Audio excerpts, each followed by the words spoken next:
Vamos a entrar a ver la segunda estructura de datos en lenguaje C llamada la estructura de datos tipo matriz. Y vamos a trabajar específicamente con elementos de tipo entero y floats. Después veremos cómo trabajar con los tipos de datos char. Una matriz es una estructura de datos que permite almacenar un conjunto de datos del mismo tipo, igual que los vectores. Con un único nombre se define la matriz y por medio de dos subíndices, esa es una diferencia con los vectores, hacemos referencia a cada elemento de la misma, o sea, cada componente. Acá hemos graficado una matriz de 3 filas por 5 columnas. Para hacer referencia a cada elemento, debemos indicar primero la fila y luego la columna. Por ejemplo, en la componente de la fila 1, columna 4, fila 1, columna 4, se almacena el valor 97. En este ejemplo almacenamos un valor entero. Todos los elementos de la matriz deben ser del mismo tipo, no puede haber enteros y floats. Las filas y columnas comienzan a numerarse a partir de 0, similar a los vectores. Y vamos a hacer un problema para empezar a ver cómo trabajar en C con las matrices. El problema dice crear una matriz de 3 filas por 5 columnas con elementos de tipo entero, de tipo int. Cargar sus componentes y luego imprimir dicha matriz. Pasemos a crear el archivo. Lo vamos a grabar. Este responde al ejercicio 114.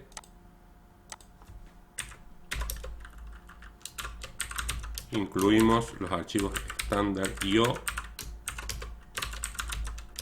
y console.io.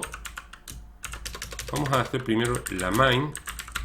Y en la main vamos a ver la sintaxis para definir una matriz. La matriz de 3 filas por 5 columnas. Como vemos, utilizamos 2 veces corchetes abiertos cerrados, a diferencia que los vectores que indicamos un solo subíndice. Acá indicamos que la matriz va a tener 3 filas y 5 columnas.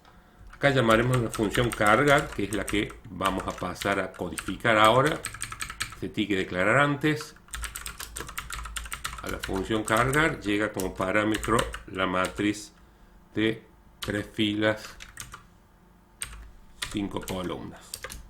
Para cargarla no se hace en forma secuencial, normalmente se utilizan estructuras repetitivas y más precisamente acá con estructuras repetitivas anidadas. Voy a definir los dos contadores fc, voy a f inicializarlo en 0, f menor, que es el que nos va a recorrer las filas, va a tener 3 filas, f más, y un for interno c igual a 0, c menor a 5, c y acá sí, dentro del for interno vamos a proceder a mostrar un mensaje, ingrese componente, y mediante la función scanf pediremos que se ingrese un entero y le pasaremos la dirección de la matriz en el subíndice f, subíndice c.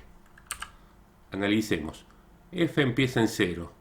Entra al for interno, C empieza en 0. Por lo tanto, se está cargando la componente de la fila 0, columna 0. O sea, el de esta posición. Se repite el for interno, ahora C vale 1. Entonces, filas constante sigue 0, pero la columna 1. O sea, cargamos este lugar donde está el 5. Luego el 27, el 400, el 7. Finaliza el for interno. Se incrementa 1 el for externo. F vale 1 ahora. Y comienza de nuevo desde 0 el for interno, o sea, C empieza de nuevo valiendo 0. Entonces vamos a estar cargando mat subíndice 1, C vale 0, o sea, fila 1, vamos a estar cargando donde acá está el 0, esta posición. La carga de datos se está haciendo por fila, cargo toda la primera fila, segunda, tercera fila. El for interno me sirve para recorrer toda la fila, porque voy variando la columna. Y el for externo para ir variando la fila que se va a ir cargando. Con estos dos for se repiten 15 veces, pasa por acá adentro porque 5 por 3, 15. 15 veces se ejecuta la entrada de datos. Bueno, así como vamos a cargar, vamos a tener que implementar una función para poderla imprimir. La función imprimir va a llegar la matriz de 3 filas por 5 columnas. Y también para imprimirla es común, tengan en cuenta, de definir las variables dentro del mismo for, que ya lo hemos estado trabajando. Lo podemos, en vez de definirlas arriba como hemos hecho acá, las podemos definir en el mismo for.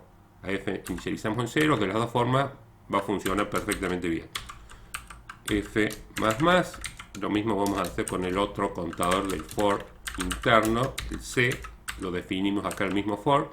C menor a 5, C más. ¿Qué es lo que vamos a hacer dentro de este for? Hay que imprimir. Con la función printFormat vamos a ir imprimiendo cada entero, dejando un espacio y vamos a ir indicándole max de la fila F de la columna C.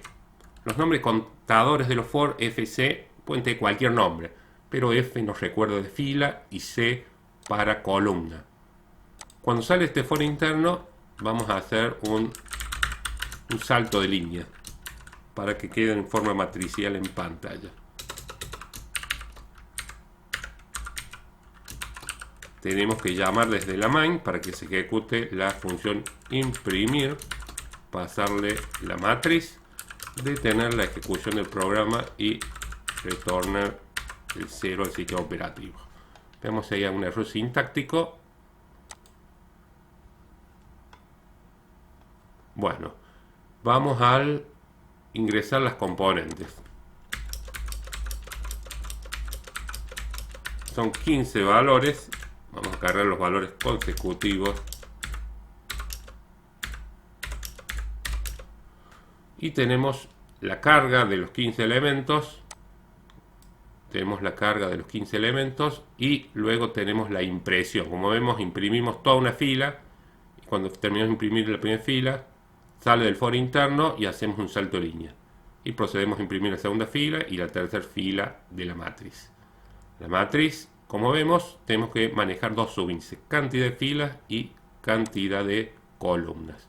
Y cuando hacemos la carga o impresión, nuevamente hay que indicar de qué fila y columna estamos haciendo referencia. Bueno, este es el primer problema que presentamos con el concepto de matrices. Gracias.